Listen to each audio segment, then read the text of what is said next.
الحمد لله رب العالمين والصلاة والسلام على رسوله الكريم وعلى آله وأصحابه أجمعين. أعوذ بالله من الشيطان الرجيم. بسم الله الرحمن الرحيم. ومن أحسن ممن أسلم وجهه لله وهو محسن واتبع ملة إبراهيم حنيفا واتخذ الله إبراهيم خليلا. رب اشرح لي صدري ويسر لي أمري واحلل عقدة من لساني يفقه قولي. Dear viewers, Assalamu alaikum wa rahmatullahi wa barakatuhu. Meaning, may the peace, mercy and the blessings of Allah subhanahu wa ta'ala be upon all of you. Welcome once again to our episode of the program Why Hajj. In this episode, I would like to discuss about the life and the lessons of one of the greatest prophet and messengers of Allah subhanahu wa ta'ala, and that is Ibrahim alayhi salam. The life of Ibrahim alayhi salam is so linked, so much integrated with the rites of Hajj that his Hajj will never be complete, will never be impactful, will never make more sense if he doesn't know the background of Ibrahim alayhi salam and his life and his family as well. Ibrahim alayhi salam is one of the greatest Nabi of Allah subhanahu wa ta'ala. He was a man of truth, with integrity, with absolute high character. He was a righteous slave of Allah subhanahu wa ta'ala, an ideal father, a pure and dutiful husband. Ibrahim alayhi salam, he was the model of piety. He was the model of purity. He was the model of patience. Ibrahim alayhi salam, he is the Khalil of Allah subhanahu wa ta'ala. He is the friend of Allah subhanahu wa ta'ala. Ibrahim alayhi salam is honored with the title Abul Anbiya, the father of the prophets. Allah subhanahu wa ta'ala says in Surah Nisa, Surah number 4, ayah number 125, who is better in religion than the one who submits himself to Allah and does righteous deeds and follows the way of Ibrahim alayhi salam, inclining towards the truth. And Allah subhanahu wa ta'ala, He took Ibrahim alayhi salam as a close friend.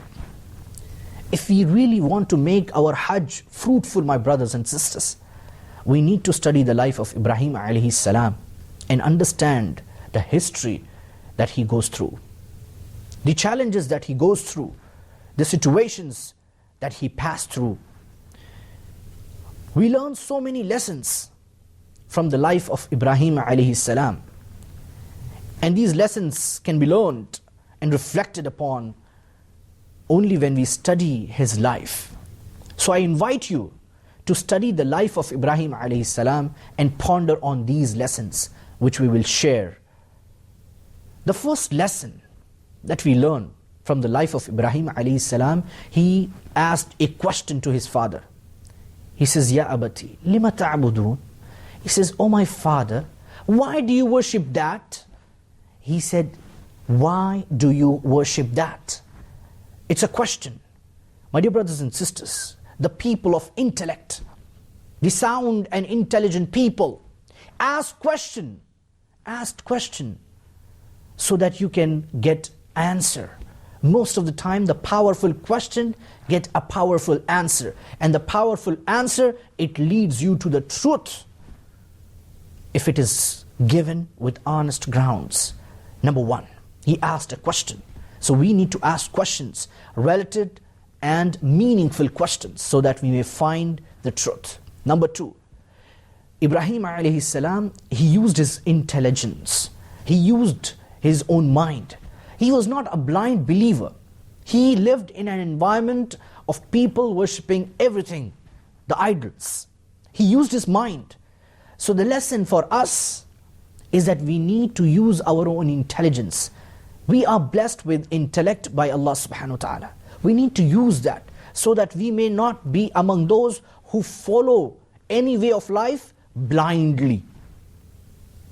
The third lesson that we got from the life of Ibrahim alayhi salam is that Ibrahim alayhi salam, he honored his own father, even though he was the maker and a worshipper of an idol. So even your father is a non-Muslim, you need to make sure that you be humble with them. Look at these beautiful, expressive words that Allah subhanahu wa ta'ala has used. He says, Ya abati, oh my father. Ya abati, oh my father. This is a deep form of respect. You need to respect your father, even if he is a non-Muslim. My dear brothers and sisters, we learn a lesson from the life of Ibrahim alayhi salam, that he was too young when he got engaged into da'wah, into dialogue. What is the lesson? The lesson is that we need to use our youth. We need to make sure that we make the most when we are young, because later we'll become weak and will not be able to do the same acts when we were young. Use your youth as Ibrahim alayhi salam used.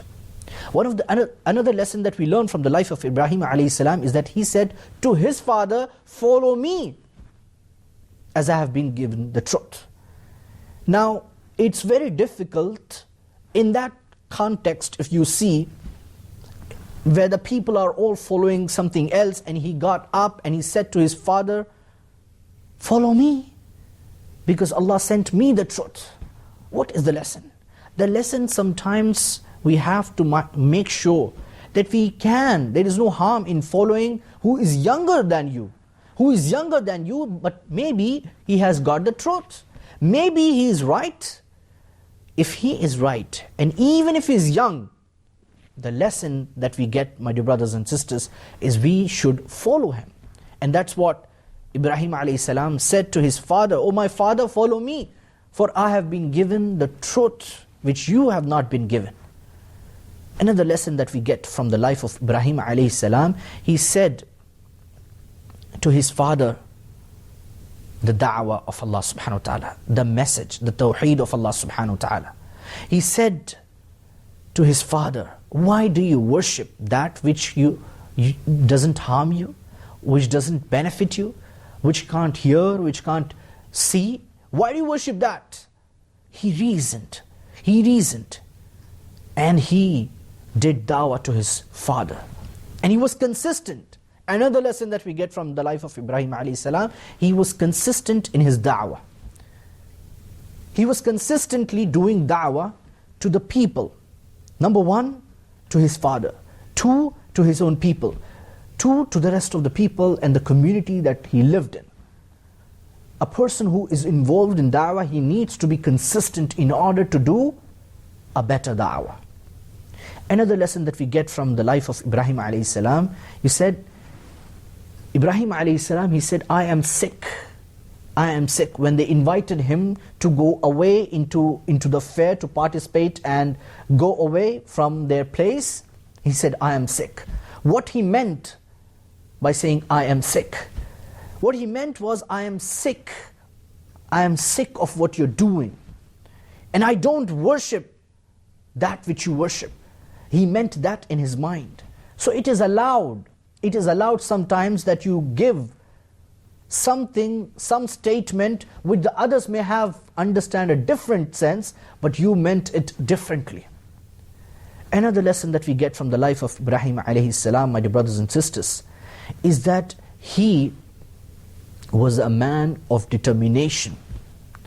He was a man of truth.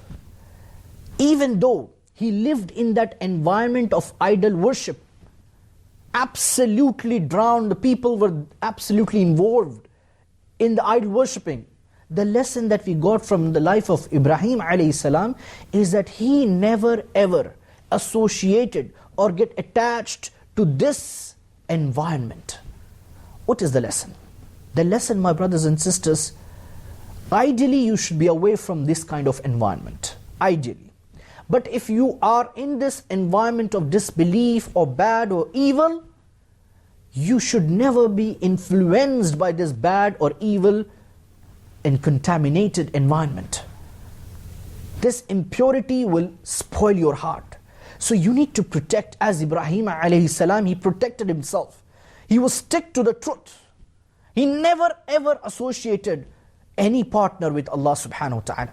Allah declares that in the Quran. وَمَا أَنَا مِنَ الْمُشْرِكِينَ. Ibrahim alayhi salam, he is not among the mushrikeen. He is not among those who associate partners with Allah subhanahu wa ta'ala. Ibrahim alayhi salam, he, my dear brothers and sisters, invited people to Allah subhanahu wa ta'ala. When he was in the position which was weak, he then also invited people to Allah subhanahu wa ta'ala. He was a young son of a person who used to make and worship idols, one of the highest of ranks. So you can imagine, he was weak, a small boy, young boy. He was always keeping his trust in Allah subhanahu wa ta'ala. And that made him so strong that he used to reason with the people and the people got defeated. He used to reason with the people by using certain logic, reasoning, understanding, so that people can reflect. So my dear brothers and sisters, the life of Ibrahim alayhi salam, is full of lessons. It is you and me who need to study the life and time of Ibrahim alayhi salam, so that we may derive these lessons, learn it and implement in our lives. I would like to end with the phrase that Allah subhanahu wa ta'ala used for Ibrahim alayhi salam in Surah Nisa, Surah number 4, ayah number 125. Allah subhanahu wa ta'ala says, وَاتَّخَذَ اللَّهُ إِبْرَاهِيمَ خَلِيلًا. And Allah subhanahu wa ta'ala, the creator of the heavens and the earth, he took Ibrahim alayhi salam as a close friend. وَآخِرُ دَعْوَانَا أَنِ الْحَمْدُ لِلَّهِ رَبِّ الْعَالَمِينَ.